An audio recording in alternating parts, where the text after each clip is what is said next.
오늘은 사랑하고 용서합시다 라는 제목으로 하나님 말씀 증거할 때 많은 은혜를 받으시기 바랍니다. 우리 기독교 최고의 덕목은 사랑입니다. 고린도전서 13장을 사랑장이라고 하지 않습니까?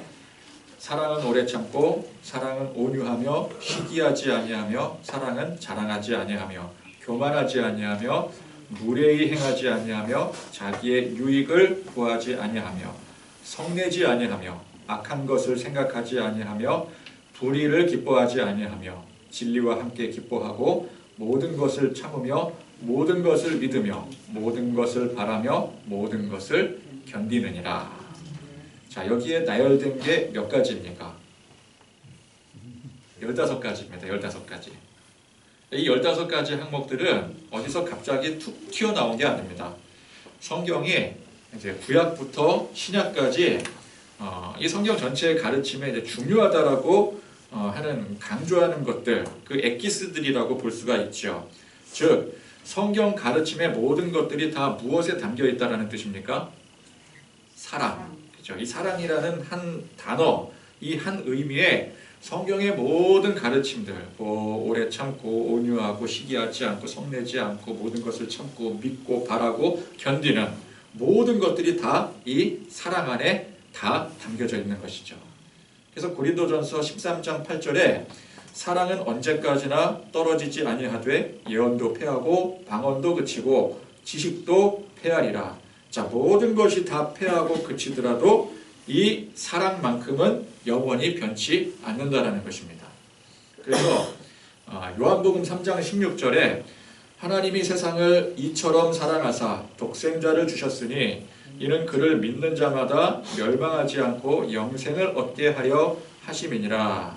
자, 이 구절의 말씀을 왜 성경 복음을 전체 복음을 함축한 구절이라고 하고 또 우리가 나가서 단 한마디 성경 구절 가지고 전도를 한다면은 이 요한복음 3장 16절을 말하라고 합니까? 바로 이 한 구절에 이 안에 그리스도의 십자가 또 복음의 교리가 이 안에 전부 다 담겨져 있기 때문에 그래요. 그러니까 우리가 전부 다 죄인인데 이 죄를 해결하기 위해서 하나님의 독생자이신 예수 그리스도께서 친히 인간의 몸으로 오셔서 우리의 모든 죄를 짊어지시고 십자가를 지셨습니다. 그러니까 하나님이 독생자를 주셨으니 이는 그를 믿는 자마다, 이게 독생자를 주셨다라는 건 십자가를 지셨다라는 의미거든요. 그래서 그를 믿는 자마다 멸망하지 않고 영생을 얻게 되는 것입니다. 그러니까 교회의 모든 가르침은 바로 이 안에 들어있는 거예요. 이걸 벗어나면 교회의 가르침이라고 볼 수가 없는 것입니다. 교회에서 많은 일들을 할 수 있죠. 봉사도 할 수 있고 구제도 할 수 있고 여러 가지 프로그램 돌릴 수 있겠지만 그것들이 지금 이 하나님이 우리를 구원하신 예수 그리스도의 십자가를 벗어난다면 아무 의미가 없게 되는 것이죠. 이게 중요한 겁니다. 그런데 그렇게 우리의 죄를 구원하신 이유가 하나님께서 세상을 이처럼 사랑하셨기 때문이라는 거예요. 하나님의 사랑이 근원이라는 겁니다. 하나님께서 우리를 사랑하지 않으셨다면 우리는 죄로 인해서 다 죽어버리게 되는 겁니다. 이는 육체적인 죽음만 뜻하는 게 아닙니다. 사람은 누구나 다 죽는 거 아닙니까? 영적 죽음까지 뜻하는 거예요. 영원히 죽는 겁니다.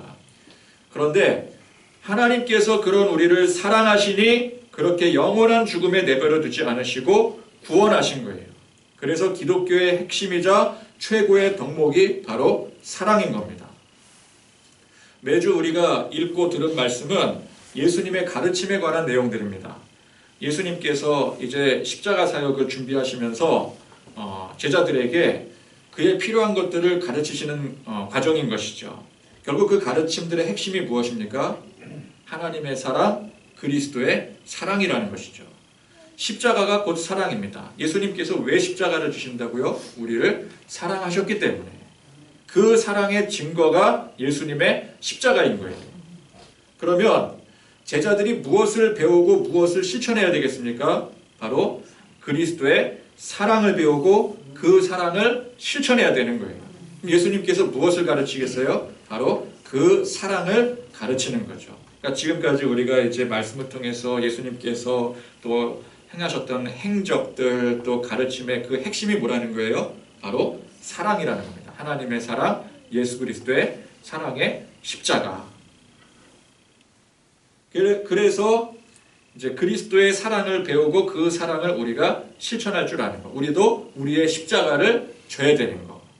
낮아져야 되고, 그러니까 우리가 누군가를 이제 사랑한다고 하는데, 여러분 사랑하는데 그 사랑하는 대상을 그냥 내 위치에서 내 기준으로 그렇게 대하는 것을 사랑이라고 할 수 있겠습니까? 여러분 진정 사랑한다면 그 사람 수준으로 맞춰줘야 되는 거예요. 이해해줘야 되는 거예요. 이해하려면은 낮아지지 않으면 이해할 수가 없습니다. 내 위치에서는 이해할 수 없어요. 내 생각 가지고는 다른 사람의 생각을 이해할 수가 없는 겁니다. 그 사람의 생각으로 맞춰줘야 되는 거예요. 그러려면 낮아져야 됩니다. 그래야 이해할 수 있고, 이해할 수 있어야 그 사람을 용서할 수도 있고 희생할 수도 있는 것이죠. 그게 사랑이라는 겁니다. 잃은 양을 찾아 나선 목자가 그 잃은 양을 어떻게 여겼기에 그렇게 미친 사람처럼 밤이 맞도록 그 양 한 마리를 찾기 위해서 산을 헤맬 수 있었겠습니까? 바로 그 양을 사랑했기 때문입니다. 그냥 양을 100마리 중에 한 마리, 소유물의 하나로 생각했다면 그렇게 하지 않았을 거예요. 소유물의 하나로 생각한다면 그건 사랑이 아닙니다. 여러분, 사랑은 소유가 아닙니다. 어떤 사람이 내가 뭐 아내를 사랑한다, 혹은 남편을 사랑한다, 자녀를 사랑한다 하면서 그 대상을 소유물처럼 여기는 사람이 있어요. 그걸 사랑이라고 할 수 없어요. 목자는 양 한 마리 한 마리를 사랑의 대상으로 여겼기 때문에 미친 사람처럼 그렇게 찾아 헤맬 수 있었던 것이었습니다. 형제나 즉 이제 우리 주변의 사람들이 죄를 범했을 때 정죄하는 것은 참 쉬운 일입니다.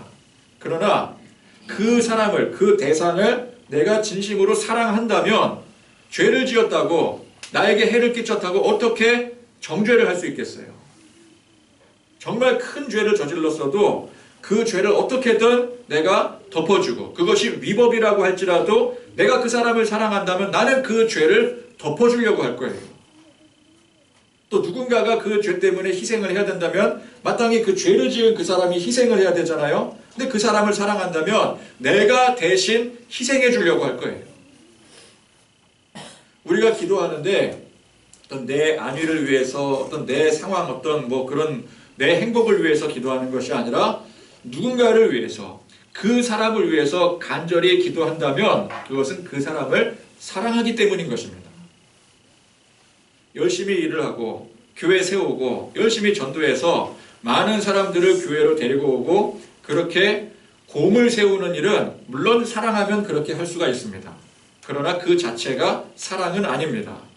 사랑하는 마음이 없어도 얼마든지 열심히 일할 수 있고요, 교회 세울 수 있고 전도할 수 있습니다. 우리가 이제 다음 주일에 초청 행사를 하는데, 여러분 이 초청 행사하고, 초청 행사하려면 이제 우리 전도를 해야 되잖아요. 그런데 이것이 사랑하는 마음이 전혀 없이도 성대하게 이 행사를 치를 수 있어요. 일단 돈이 있으면 됩니다. 그죠? 돈이 있어서 여러 가지로 뿌리면은 사람들은 오게 돼 있어요. 그렇지 않습니까? 여러분 각자 한 2, 30만 원씩 나눠주고 그거 가지고 알아서 데리고 오시오 하면은 안 올 사람 누가 있겠어요? 그죠? 한 30만 원 준다 그러면 교회 다 오지 않겠습니까? 뿌리면 되는 거예요. 거기엔 사랑도 없고 아무것도 없습니다. 열심은 있을 수 있어요. 노력은 있을 수 있어요. 돈의 액수는 높아질 수 있어요. 그러나 사랑 없이도 얼마든지 행사는 치를 수 있습니다. 성대하게 치를 수 있어요. 그러나 예수님의 가르침의 핵심이 무엇입니까? 공을 세우고 열심히 해서 결과를 많이 내고 그게 중요한 게 아니라 뭐 하라고요? 사랑하라는 거예요. 사랑하는 마음으로 하라는 거예요. 너희도 나처럼 사랑하라는 겁니다. 사랑의 결실은 어떻습니까? 여러분 정말 사랑하면 그 사랑의 결실이 어떻든가요? 풍성합니까? 초라합니까? 당장은 초라하죠. 사랑하면 초라해요. 사랑하지 않으면 얼마든지 풍성하게 할 수 있어요. 그러나 정말 사랑한다면 그 결과는 항상 초라합니다. 여러분 우리가 다 해봐서 아시잖아요. 여러분 사랑해봐서 다 아시잖아요. 젊었을 때를 한번 상상해 보세요. 아유 너무 젊었을 때 도대체 어느 젊었을 때를 말씀하시는 겁니까? 10년 전입니까? 20년 전입니까? 30년 전입니까? 최하 40년 전. 30년 전. 그럼 우리 이제 한창 막 이제 연애하고 막 그럴 때 아니겠어요? 그렇죠? 그때 뭐 너무 오래돼서 생각이 가물가물하지만 그래도 애써 한번 떠올려 보세요. 아니면 요즘 이제 젊은 세대들 한번 보세요. 젊었을 때 돈 그냥 막 펑펑 쓰고, 요즘 돈이면 다 되거든요. 진짜 돈이면 다 돼요. 아무리 뭐 사람이 매력이 없어도 돈 많으면 사람들 다 꼬이게 돼 있어요. 그러니까 돈 펑펑 쓰고 또 매력을 아낌없이 발산하면은 많은 이성들을 사귈 수가 있어요. 그렇지 않습니까? 반응 좀 보이세요? 이렇게 다 고개 숙이고 이렇게 막 오늘 뭐 다 죄 지은 것처럼 주님 오늘 저는 죄를 져서 말씀에 집중할 수가 없고 속으로 회개하겠습니다. 그런 표정으로 저를 보지 마시고 밑에 보지 마시고 저를 봐주시기 바랍니다. 설교를 할 때는 설교자랑 눈을 마주치고 아이 컨택을 하셔야 돼요. 그죠? 우리가 이제 대화를 할 때도 서로 상대방이 대화할 때도 상대방의 눈을 보는 게 중요한 거잖아요. 이 설교도 제가 이렇게 얘기하는데 여러분 듣는 거 아니겠습니까? 들을 때는 어떻게 해야 돼요? 눈을 마주쳐야 되는 거예요. 그래야 이게 되는 거지. 나는 얘기하는데 여러분들은 그냥 고개 숙이고 있고 막 이러고 있고 막 말하는 거지. 그러면 이게 되는 게 아닙니다. 제가 이 얘기를 계속 왜 하냐면은 그렇게 안 하시니까 제가 이 얘기를 하는 거예요. 저를 봐주시기 바래요. 저는 이렇게 저를 안 쳐다보고 이렇게 저를 무시하는 것 같아서 기분이 나빠지거든요. 자, 어디까지 얘기했죠? 어디까지 얘기했어요? 예? 모르시잖아요, 그거. 우리 젊었을 때, 많은 이성들 사귈 수 있는 가장 좋은 방법은 뭐예요? 돈 뿌리고 매력을 발산하면 되는 거예요. 돈이 곧 매력이 돼요, 사실은. 근데 뭐 돈이 없어도 워낙 사람이 좀 매력적이고 성격 좋고 막 외모가 뭐 멋지고 뭐 아름답고 그러면은 뭐 자연스럽게 되겠죠. 그럼 많은 이성들을 사귈 수 있어요. 그러나 그걸 진실된 사랑이라고 할 수 있겠습니까? 그건 진실된 사랑이라고 말할 수가 없어요. 진심으로 사랑하니까 어떻게 돼요? 그게 짝사랑이 되고. 여러분 대부분 다 짝사랑 하셨잖아요. 그죠? 내가 그냥 누구라도 다 꼬실 수 있을 만큼, 누구라도 다 내 사람 만들 수 있을 만큼 그렇게 돈이 많습니까? 그렇게 매력적입니까? 그렇게 다 잘나고 이쁘고 다 그럽니까? 누구나 다 그렇지 않기 때문에 대부분의 사람들은 진심으로 사랑을 하게 되면 이게 짝사랑으로 될 수밖에 없죠. 그죠? 짝사랑은 이어지는 사랑입니까? 실패하는 사랑입니까? 10중 8구 실패하는 사랑이 되는 거예요. 그 짝사랑이 돼서 가슴 아프고 괜히 막 마음이 시려지고 실패하고 좌절하고 가을 되면은 또 막 그런 분위기가 또 고조가 되고, 그럼에도 불구하고 그 한 사람을 못 잊어 하고 결과가 초라하기 짝이 없는 거예요. 그죠? 그냥 막 잘난 사람들은 막 돈 많이 쓰고 그런 사람들은 막 주변에 막 몇 명씩 달고 다니는데 나는 한 사람도 제대로 사귀지 못해서 막 짝사랑에 가슴 아파하고. 결실이 뭐가 있습니까? 학생들 잘 가르치는 인기 있는 선생님이 있어요. 그런 선생님에게는 학생들이 저절로 붙습니다. 그러나 그런 사람이 정작 자기의 자녀 양육에 그런 결실을 맺을 수 있을까요? 저를 보면 아시잖아요. 100명의 학생들을 훌륭하게 배출해냈어도 정작 한 명의 자녀를 제대로 키우기가 힘든 겁니다. 사랑의 결실은 초라합니다. 그러나 그 결과가 초라한 것이지 그 자체가 초라한 것이 아니라는 것이죠. 우리는 결과를 내기 위해서 하나님의 일을 하면 안 됩니다. 성과 위주의 사명이 되면 안 됩니다. 돈이 있으면 열심히 하면 성과를 얼마든지 나타낼 수 있어요. 그러나 그게 위주가 되면 안 됩니다. 어떤 일을 하건 어떤 사명을 감당하건 사랑으로 해야 돼요. 사랑의 결실을 맺어야 됩니다. 우리 이제 다음 주일에 초청 행사를 하게 되는데 이제 초청해 오신 분들에게 이제 소정의 선물이 나갑니다. 특별히 특별 행사이기 때문에 특별한 선물이 나가는데, 저 밖에 보면은 들어오시면서 박스들이 쌓여 있는 거 이렇게 보셨죠? 저게 이제 오신 분들 다음 주일에 나갈 선물이에요.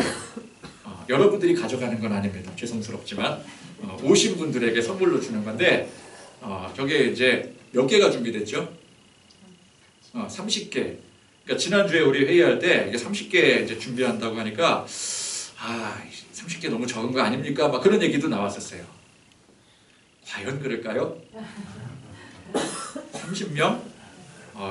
30명이면 여기 뭐 대단한 업적을 우리가 남기는 겁니다. 그죠? 10명도 안 온다고도 생각해야 돼요. 내가 막상 이제 내가 이 정도 이렇게 작정하고 금방 내가 이렇게 열심히 공을 들였는데 열심히 기도했는데 적어도 내가 작정한 사람이 5명인데 다른 사람들도 한 그 정도 했으면 그냥 30명이 뭐냐 100명도 넘게 올 것이다. 그런데 막상 전도해 보세요. 막상 그날 대보세요. 전화를 해도 전화도 안 받고 어저께까지 전화 받아서 내일 꼭 올게 했던 사람이 오늘 전화를 안 받는 거예요. 분명히 온다 그랬는데 내가 이 사람 안 올 사람이 아닌데. 그 다음에 이제 만나면은 그때 왜 안 왔어? 그러면 막 그냥 뭐 갑자기 뭐 무슨 일이 생겨서 뭐 누가 아파서 뭐 갑자기 뭐 어디 갔다 뭐 이런 얘기들이 나올 거예요.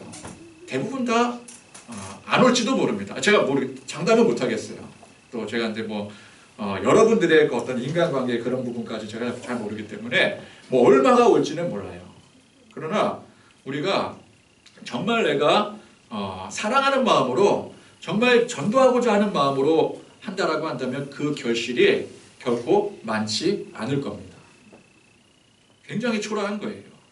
그러니까 우리는 이렇게 했는데도 불구하고 뭐 1명, 2명 겨우겨우 왔어. 5명도 안 왔어. 그것까지 우리는 생각을 해야 되는 거예요. 그만큼 이 전도의 결실은 초라한 게 되는 거죠. 성과 위주라고 한다면은 우리는 보다 많은 사람들을 긁어 모아야 돼요. 근데 그러지 못했을 때, 우리 이 사역은, 우리 이 행사는 실패한 행사가 된다. 그렇게 결론을 내겠죠. 그러나 성과 위주가 아니라 우리는 하나님의 사랑을 전하는 것이기 때문에 설령 내가 열심히 전도했는데도 불구하고 그렇게 오라고 했는데 전화까지 하고 선물까지 주는데도 불구하고 안 왔다고 하더라도 그것으로 상처받고 실망하면 안 되는 겁니다. 우리는 그 사람을 위해서 계속해서 꾸준히 기도하고 전도해야 되는 거예요. 그게 사랑입니다. 자, 오늘 말씀도 연장된 말씀입니다. 용서에 관한 말씀이죠. 용서의 대상이 어떤 대상입니까?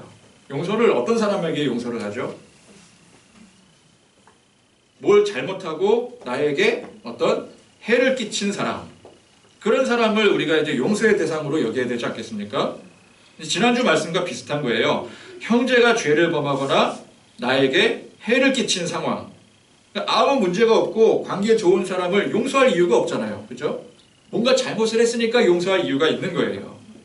그러면 그렇게 죄짓고 해를 끼친 사람을 대하는 가장 쉬운 방법이 뭐라 그랬죠? 정죄. 그죠? 그 사람이 나한테 뭘 잘못했는지 정죄하는 거. 지난주 말씀처럼 정죄하는 게 가장 쉬운 거예요.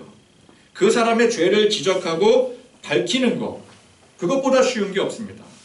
그러면 정죄를 하게 되면 어떻게 돼요? 그 사람이 나와 전혀 관계없이 죄 지은 사람이라면 그 정죄로 끝나겠지만 그 죄가 나에게 온 거예요. 나에게 해를 입힌 거예요. 그럼 나에게 해를 입힌 그 죄를 지적을 하겠죠? 그 다음에 어떻게 돼요? 그 사람을 어떻게 해요?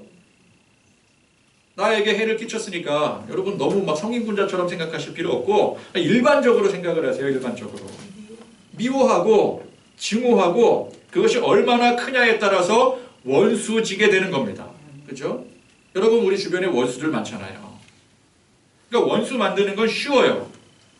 그냥 그 사람이 행한 그대로 정죄하고 모든 사람이 나에게 다 좋게 대할 수는 없잖아요. 모든 사람이 다 나에게 호의적일 수는 없잖아요.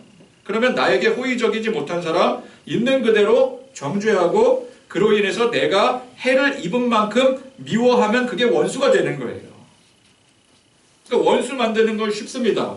그런데 그 원수를 그걸 용서하는 건 결코 쉬운 일이 아닌 것이죠. 어떤 사람이 그래요. 나 용서가 쉽다고. 그럼 용서가 쉽다고 말한다면 그렇게 말하는 그 대상이 그만큼 쉬운 대상이라는 뜻이에요. 그 원수가 아니라는 뜻이죠. 사실상. 내가 충분히 용납하고 용서할 만큼 나에게 해를 끼친 사람을 우리는 원수라고 생각하지 않습니다. 10,000원을 빌려갔어요. 근데 안 갚았어요. 연락이 안 돼. 그렇다고 그 10,000원 빌려가서 안 갚은 사람을 여러분들 원수식이나 생각을 하겠습니까? 그냥 그런가 보다. 뭐 그냥 뭐 필요한가 보다. 뭐 연락이 안 되는가 보다. 그렇게 여기겠죠.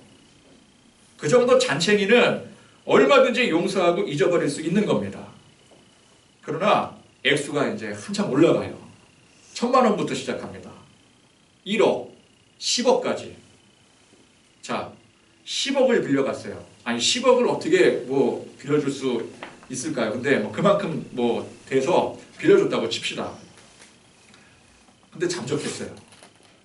나는 그거 쉽게 빌려준 게 아니거든요. 여러분 그 어느 누가 뭐 1억이나 10억, 1,000만 원도 그렇고 쉽게 빌려줄 수 있는 사람이 어디 있겠어요. 근데 그거를 내가 정말 그 사람을 생각해서 어렵게 빌려줬는데 그거를 꿀꺽해가지고 잠적을 해버린 거예요. 그럼 그걸 태연히 잊고 용서할 수 있겠습니까? 용서하기가 쉽지가 않아요. 당장 뭐가 돼요? 무슨 관계가 돼요? 그 사람은 이제 원수 관계가 되는 거예요. 제가 뭐 돈 가지고 얘기했지만 그 외에도 여러 가지 인간관계에 있어서 틀어졌을 때 우리는 원수를 맺게 됩니다. 그러니까 이 용서하라는 말씀의 진정한 의미는 누구를 용서하라는 거예요? 원수를 용서하라는 뜻이에요. 그러니까 원수 지는 것은 쉬운 일인데 그 원수를 용서하는 것은 결코 쉬운 일이 아닙니다. 자, 예수님께서 지난 시간 말씀에 형제나 이웃이 죄를 범하거든 어떻게 해야 된다고 했습니까?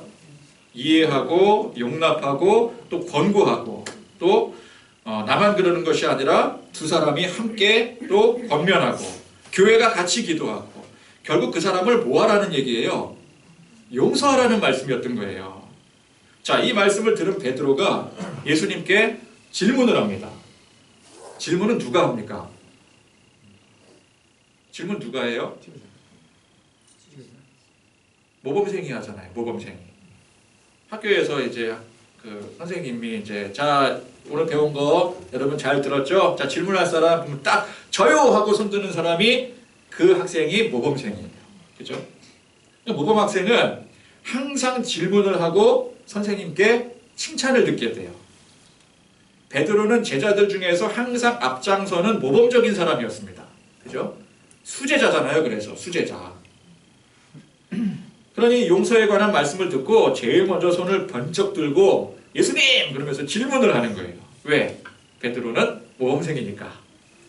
주여, 형제가 내게 죄를 범하면 몇 번이나 용서하여 주리이까? 7번까지 하오리이까? 그러니까 이제 오늘 이 말씀이 지난 말씀과 그래서 이어지는 말씀인 거죠. 지난주 이제 말씀이 예수님께서 결국 그 이제 뭐 같이 권면해라, 뭐 교회가 같이 해야 된다, 뭐 그렇게 얘기했던 게 결국 용서하라는 뜻이거든요. 그걸 베드로가 이제 알아들었으니까 용서하라는 말씀이구나. 그러면 용서에 대해서 질문을 해야지라고 질문을 한 거예요. 그렇죠? 모범생의 특징이 뭐라고요? 질문을 잘해요. 그러니까 질문을 잘한다는 건 무슨 뜻이에요? 항상 앞서 나간 겁니다. 배운 내용 이상의 것을 질문을 해요. 근데 꼭 보니까 모범생만 질문하는 건 아니더라고요. 이상한 학생들도 질문을 하기는 해요. 근데 그렇게 질문하는 학생들은 특징이 무엇입니까? 그 질문의 특징이 엉뚱한 질문을 한다는 게 특징이죠. 그죠? 베드로는 이상한 학생이었습니까? 모범생이었습니까? 모범생이었잖아요. 그렇기 때문에 앞서가는 질문을 한 거예요. 원수를 용서하는 것, 그것은 한 번도 어려운 거예요. 그죠? 원수는 원수질 만한 대상을 말하는 거잖아요. 나에게 원수진 사람. 그거 어떻게 용서해요? 그러니까 한 번도 힘든 거죠.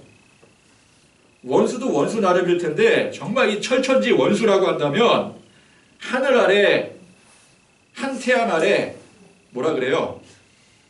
뭐 같이 할 수 없다 뭐 그래가지고 옛날 같았으면 그냥 칼 빼들고 그냥 뭐 대결 신청하고 너 죽고 나 살자 뭐 너 아니면 너 죽고 나 죽자 뭐 이렇게 되는 거 아니겠습니까? 그러니까 그 한 번도 사실은 불가능한 거예요. 근데 베드로가 뭐라고 질문을 해요? 몇 번이나 용서하여 주리이까? 벌써 이게 앞서가는 사람 달라요. 질문 내용이 달라요. 7번까지 하오리이까? 야, 이거 한두 번도 이게 힘든 건데 7번까지나 해야 됩니까? 라고 질문하는 거 보면은 다른 학생들은 뭐라고 질문하겠어요? 그거 어떻게 용서합니까? 예수님. 그런데 베드로는 몇 번을 용서합니까? 벌써 이 수제자라는 게 모범 학생이라는 게 벌써 이 질문에서 나오는 거예요. 그러니까 모범 질문을 했으니까 베드로는 예수님께 당연히 칭찬받을 줄 알았어요. 보통 이렇게 선생님에게 이제 질문하면은 뭐 오늘 배운 거 아니라 뭐 다음 배울 것까지 질문을 하게 되면은 선생님이 야, 너 예습까지 해왔구나. 넌 역시 다르다. 그러면서 막 너네들 이 학생을 본받아야 된다. 그러면 칭찬하지 않겠습니까? 칭찬받을 줄 알았어요. 근데 예수님께서 뭐라고 답변을 하십니까? 내게 이르노니 7번뿐 아니라 7번을 70번까지도 할지니라. 자, 예수님이 말씀하시는 7번을 70번까지라도 이거는 이제 곱셈이죠. 곱셈. 7번에 70번은 7 곱하기 70. 그럼 모두 몇 번이라는 뜻이에요? 요거 뭐 요 정도는 여러분 계산 가능하시잖아요. 뭐 굳이 뭐 이렇게 계산기 안 두들겨도 77에 49, 490번 딱 나오죠. 예수님께서 뭐라 그러시는 거예요? 7번이 아니라 490번까지도 용서해야 된다. 자, 이 말씀이 딱 횟수를 490번을 딱 채워야 된다라는 그런 뜻이겠습니까? 489번까지 용서했어요. 근데 마지막 한 번을 그거를 미처 용서하지 못하면 최종적으로 용서하지 못했다. 그 뜻입니까? 그게 아니겠죠. 어떻게 용서하라는 거예요? 무한히 용서하라는 뜻이에요. 끝까지 용서하라는 뜻이에요. 그러니까 한 번이 아니라 7번이 아니라 끝까지 무한히 용서해야 된다. 그러면 우리가 용서라는 말을 보통 원수에게, 나에게 큰 해를 끼친 사람에게 사용한다라고 했을 때 이 한 번도 힘든 것을 사실 7번도 이게 말이 안 되는 거거든요. 베드로 너무 앞서간 거거든요. 근데 그걸 끝까지 무한히 어떻게 용서할 수 있겠습니까? 사실상 이거는 불가능한 일이에요. 이거는 우리의 힘과 능력으로, 노력으로 할 수 있는 게 아닙니다. 원수인데 내가 노력해서 용서해야 돼. 한 번도 힘든데 했다고 쳐요. 근데 그걸 2번이나 해야 돼. 그 사람이 나한테 뒤통수를 쳐서 크게 세게 쳤어요. 보통 용서할 수 없는 상황이야. 근데 용서했어요. 용서했는데 그 사람이 아이고 고맙습니다 고맙습니다 그러더니 조금 지나서 또 뒤통수를 치네. 그거 용서하겠습니까? 한 번은 해도 2번은 용서하지 못하는 거예요. 근데 그거를 어떻게든 해서 7번까지 했어요. 근데 7번도 안 된대.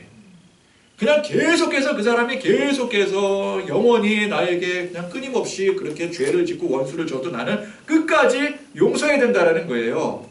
호구되라는 소리죠. 여러분 우리 제일 싫은 게 뭐예요? 호구 잡히지 않는 게 제일 중요한 거 아니겠어요? 우리가 이 세상을 살아가는 데 있어서. 그러니까 이거는 우리가 노력해서 할 수 있는 일이 결코 아니라는 것이죠. 누가 할 수 있는 일이에요?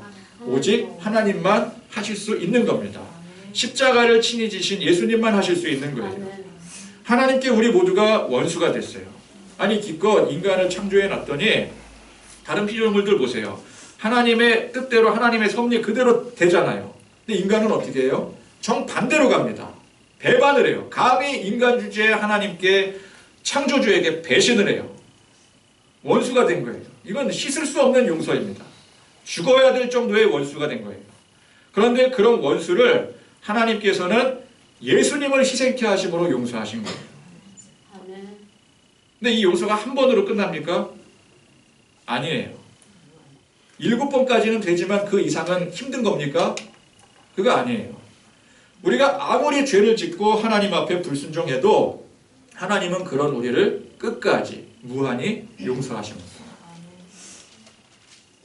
예수님의 이 십자가는 영원성을 갖는 거예요. 믿는 자마다 하나님 앞에 나와서 회개하는 자마다 하나님은 이전의 죄를 묻지 않으시고 무조건 용서해 주세요.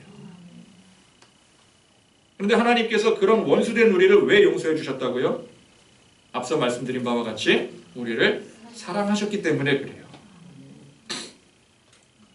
그래서 원수는 용서할 수 없어요. 그런데 용서할 수 있으려면 어떻게 해야 돼요? 그 원수를 사랑해야 됩니다. 그렇죠? 사랑하면 용서할 수 있는 거예요. 원수가 사랑의 대상으로 바뀌면 용서할 수 있어요. 언제까지 용서할 수 있어요? 그냥 우리도 끝까지 용서할 수 있어요. 여러분들의 자녀가 아무리 잘못을 해도 자녀는 원수가 아니잖아요. 사랑의 대상이잖아요. 그럼 여러분들 자녀를 용서하는 거, 끝까지 용서하는 거 그거 어려운 일입니까? 그건 당연한 일인 거예요. 그렇죠? 끝까지 용서할 수 있어요. 왜? 사랑하니까. 사랑의 대상이니까. 사랑하니까 그럴 수 있는 거예요. 베드로는 예수님의 말씀을 듣고 이 용서를 자기 노력으로 하려고 생각을 했어요. 만약에 내가 사랑하는 대상으로 생각했다면 굳이 그렇게 질문하지 않았을 거예요. 뭐 7번까지 용서합니까? 그게 무슨 말이 되는 소리예요. 우리가 자녀를 용서하는데 뭐 7번까지 용서해야 됩니까? 오은영 박사님한테 찾아가가지고, 오은영 박사님 누군지 아시죠?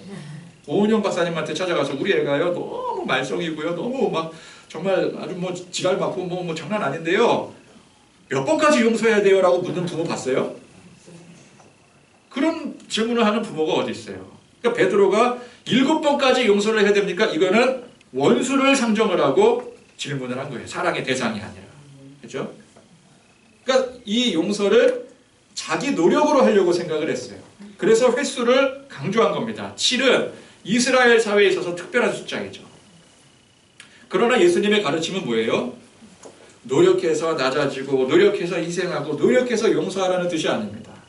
사랑함으로 낮아지고, 사랑함으로 희생하고, 사랑함으로 용서하라는 뜻이에요. 원수도 사랑하라는 뜻이에요. 그러면 원수를 어떻게 사랑해요? 사랑하란다고 해서 이게 사랑이 됩니까? 원수인데 열심히 노력한다고 원수를 사랑할 수 없습니다.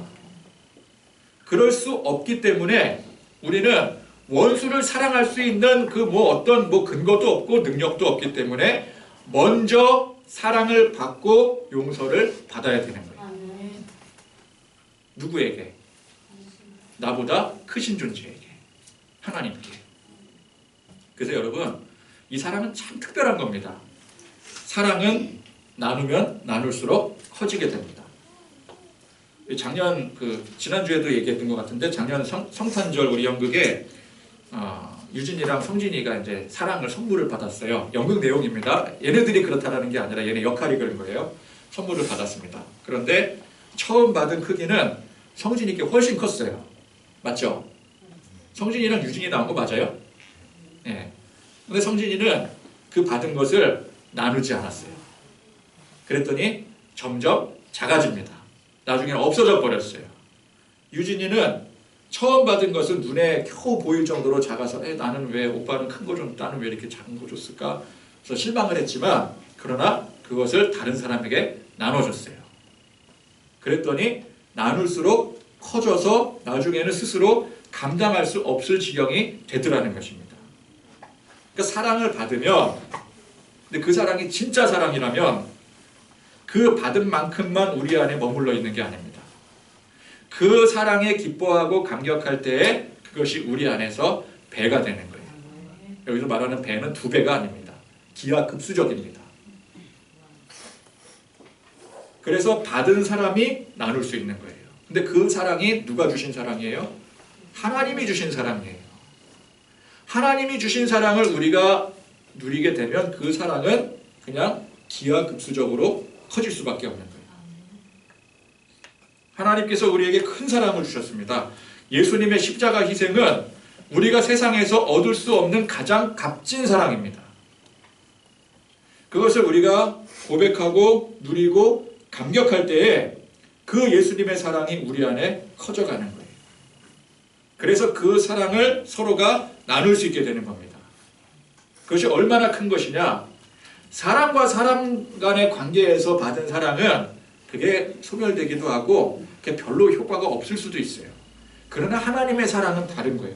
그게 얼마나 큰 것이냐면은 그 사랑을 받지 못했을 때는 철처지 원수예요. 죽여도 시원치 않을 그런 원수까지도 사랑하고 용서할 수 있게 되는 거예요. 사랑의 원자탄 누구십니까? 손양원 목사님. 자기 자식들을 죽인 그 무장공비 원수들을 어떻게 사랑할 수 있어요? 노력해서 되는 게 아니에요. 하나님의 사랑을 받고 누렸기 때문에 용서할 수가 있었던 거예요. 그게 이제 내가 다른 사람을 통해서 어떤 사랑을 받고 은혜를 받았다. 그것 가지고는 안 되죠. 그러나 하나님의 사랑이기 때문에 가능한 거예요. 하나님의 사랑은 그만큼 위대한 사랑입니다. 그게 십자가의 사랑이에요. 예수님께서 그 예를 들어서 말씀하십니다. 어떤 임금에게 10,000달란트 빚진 자가 있었대요. 우리가 이제 성경을 좀 해석을 해야 되거든요. 그냥 10,000달란트 빚졌나 보다 그러는데 10,000달란트가 얼마인가 이걸 알아야 돼요. 달란트는 무게의 단위인데 이게 이제 뭐 차이가 있을 수는 있겠지만 제가 대충 보니까 한 25kg, 26kg 정도 되는 것 같더라고요. 26kg면은 굉장한 무게입니다. 그죠? 우리 이제 운동할 때 이렇게 들면은 26kg도 이렇게 가벼운 무게가 아니거든요. 성경에 이제 어떤 큰 의미로 달란트를 얘기할 때는 보통 그 기준이 금입니다. 금. 그죠? 금을 기준으로 했을 때 금이 26kg 정도 되는 게 1달란트예요. 요즘 금값이 어마어마하죠. 그럼 상상을 해보세요. 제가 이제 이거를 어떻게 이 계산이 감당이 안 돼가지고 그냥 제가 시세표를 보니까 현재 시세로 약 50억 정도가 나가더라고요. 금 26kg면 50억. 이거 현재 시세로. 그럼 10,000달란트면 얼마입니까? 50억 곱하기 10,000. 50조? 제가 50조로 계산을 했어요. 50조. 근데 이제 요즘에 금 시세가 정상이 아닐 정도로 지금 뛰어 올랐잖아요. 그럼 정상적이라고 생각해서 그냥 거기서 공 한 자리 뺀다고 치면은 그래도 5조예요. 5조. 야, 50조? 5조? 상식적으로 여러분 한 사람이 종이라 그랬거든요. 종이 어떻게 5조 혹은 50조의 빚을 질 수가 있겠습니까? 이게 말이 됩니까? 그 당시라면은 한 나라 정도는 털어야 될 정도예요. 그죠? 나라 하나 정도는 털어야 될 정도예요. 근데 그런 돈을 안 갖고 있어요. 그럼 그건 원수 정도가 아닌 거죠. 그런데 그 임금이 그 종을 불쌍하다 여겨서 그 전액을 탕감해 줬어요. 그럼 여러분 얼마나 사람이 통이 커야 5조, 최하 5조에서 50조를 꿀꺽한 사람을 아무 조건 없이 변제해 주겠습니까? 그러니까 요 상황을 상정해 보면은요, 그냥 일반적으로 빚진 거는, 일반적으로는 그만큼의 빚을 질 수가 없어요. 이 사람은 엄청난 횡령을 한 겁니다. 그죠? 그러니까 횡령 정도 돼야, 그죠? 그 임금 밑에서 종이긴 하지만, 어떤 그런 재정을 관리했던 그런 사람일 수 있어요. 횡령을 해도 이건 너무 어마어마한 금액이긴 하죠. 근데 그걸 어떻게 변제해줘요? 그죠? 얼마나 통이 커야 그걸 변제해줄 수 있겠습니까? 그러니까 이 임금은 하나님 아버지를 뜻하는 거예요. 하나님이 아니고서야 그렇게 할 수가 없는 겁니다. 그러니 이 종이 얼마나 큰 은혜를 입은 겁니까? 3대를 멸할 정도가 아니라 그냥 아예 후손들 10대, 20대, 30대까지 다 멸족이 될 그런 상황인 거예요. 근데 그 은혜를 입은 거예요. 근데 그렇게 탕감받은 종이 나가다가 100데나리온 빚진 동료를 만나게 됐어요. 자, 데나리온은 당시 노동자 하루 품삯입니다. 그러면 이제 10만 원이라고 이제 대충 계산한다고 치면은 요거 한 1,000만 원 정도 되는 거예요. 제가 예전에 설교할 때는 이거 5만 원으로 계산해서 500만 원이라 그랬는데 요즘 5만 원 가지고 하루 일금 품삯 택도 안 되는 거잖아요. 10만 원도 적죠. 근데 어쨌건 간에 1,000만 원 정도 된다. 물론 이 1,000만 원이 작은 돈은 아닙니다. 그러나 이 사람은 지금 어떤 사람이에요? 임금에게 50조를 탕감을 받았어요. 그 기쁨과 감격이 있다면 그 1,000만 원이 눈에 보이겠습니까? 사람이 한없이 너그러워져서 그냥 용서가 자동으로 될 거예요. 근데 이 종은 그런 게 없었습니다. 당장 그 종을 멱살을 잡아다가 너 이놈 잘 만났다. 네가 감히 내 1,000만 원 떼먹으려고 잠적을 해. 그러다가 오늘 딱 걸렸어. 그리고 옥에다 가둬버렸어요. 근데 이 사실을 누가 알았어요? 임금이 알게 됐어요. 임금이 너무 괘씸해서 도로 그 종을 불러다가 50조 갚아. 못 갚지? 너 그만큼 이제 네가 아무튼 그래서 이제 이 종은 이제 끝장나게 된 거죠. 3족을 멸하게 되는 거죠. 자, 이 예화가 의미하는 바가 무엇입니까? 하나님께서 우리에게 마치 10,000달란트 탕감해 주신 것처럼 우리의 죄를 다 용서해 주시고 생명을 구원해 주셨는데, 그럼 50조가 더 큽니까? 내 생명이 더 큽니까? 내 생명이 더 크죠. 그 놀라운 은혜를 받아 누린 사람이 어떻게 원수지고 용서하지 못하고 서로 정죄하고 그러고 살겠느냐라는 거예요. 우리가 낮아지고 용납하고 용서하고 희생하는 것은 그렇게 열심히 해야 복을 받기 때문에 그렇게 하는 게 아닙니다.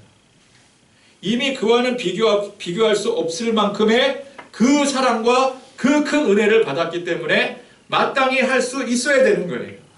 예수 믿는 사람들이라면 마땅히 해야 되는 일이라는 겁니다. 그걸 못하는 게 이상한 거예요. 내가 예수를 믿는데 자꾸만 원수지고 원수를 용서하지 못해. 그게 이상한 일이라는 거예요. 원칙은 원수를 어떻게 용서할 수 있어요? 한 번도 용서할 수 없는 거예요. 그러나 우리는 하나님 앞에 받은 놀라운 은혜가 있기 때문에 그 큰 사랑과 은혜가 있기 때문에 자동으로 용서가 될 수 있어야 되는 거예요. 그게 예수 믿는 사람이에요. 은혜를 받으면 그 은혜를 알고 감사할 줄 아는 게 그게 정상인데 우리 옛말에도 뭐라 그래요? 은혜를 원수로 갚는다라는 말이 있지 않습니까? 은혜를 받았음에도 그 은혜를 알지 못하고 감사하지 못하면 그 은혜를 원수로 갚게 되는 거예요. 그러니까 우리가 원수를 용서하지 못하는 것은 하나님께 받은 그 은혜를 하나님 앞에 원수로 갚는 거랑 똑같은 거예요. 이 임금이 왜 열받았습니까? 내가 그 종에게 그렇게 큰 은혜를 베풀어 줬는데 너는 왜 그가 작은 것 가지고 용서하지 못하느냐? 하나님께서 우리를 용서하신 그러니까 하나님께서 우리의 죄를 용서하신 우리의 죄가 큽니까? 우리가 주변에 나와 원수진 그 죄가 큽니까? 하나님 보시기에 내 죄가 훨씬 큰 거예요. 근데 하나님 그걸 내가 탕감해 줬는데 그걸 용서해 줬는데 너는 그까짓 거 왜 용서하지 못하느냐? 그러니까 이 임금에게는 그 종이 괘씸한 거예요. 내가 은혜를 줬는데 은혜를 원수로 갚게 되는 거예요. 그러니까 이 종을 다시 불러서 처벌을 하는 거죠. 왜? 은혜를 원수로 갚았기 때문에. 그러니까 우리가 내가 하나님 믿는다고 하고 신앙생활, 믿음생활 열심히 한다고 하나님의 은혜를 받아서 누리고 살아갑니다 하면서 다른 사람을 우리가 용서하지 못한다면 그거는 그 사람을 용서하지 못하는 데서 끝나는 게 아니라 하나님의 은혜를 하나님 앞에 원수로 갚게 되는 거예요. 그게 오늘 말씀의 핵심인 겁니다. 이 비유에서 그 악한 종은 자기 자신밖에 모르는 사람이었습니다. 은혜를 받았음에도 불구하고 자기 자신밖에 모르는 거예요. 우리는 은혜를 받으면요, 우리를 벗어나게 돼 있어요. 나 자신을 벗어나게 돼 있어요. 왜? 그 은혜는 나를 용서한 거기 때문에. 그렇죠? 우리가 나밖에 모르고 나 중심으로 살아가면 아무리 큰 사랑과 은혜를 받아도 그걸 깨닫지 못합니다. 깨닫지 못하는 한 우리는 죽었다 깨도 용서할 수 없습니다. 원래 용서는 안 되는 거거든요. 희생도 못하고요, 낮아지지도 못하고 아무것도 못하는 겁니다. 그래서 우리는 나를 벗어나야 돼요. 나밖에 모르는 게 아니라 나 밖을 알아야 됩니다. 하나님의 크신 사랑을 알고 예수님의 십자가 사랑을 깨달아 그 은혜를 우리가 충분히 누리게 될 때, 이 하나님의 은혜는, 하나님의 사랑은 받아 누리게 되면 그것이 내 안에서 머무르는 것이 아니라 내 밖으로 퍼져나가게 되는 거예요. 퍼져나가게 될 때 어떻게 된다고요? 그게 배가 되고 기하급수적으로 늘어나게 되는 거예요. 그래서 그 은혜와 사랑으로 서로 사랑하고 그 은혜를 베풀고 용서하고 희생할 줄 아는 그런 저와 여러분들이 되실 수 있기를 간절히 축원드립니다. 아멘.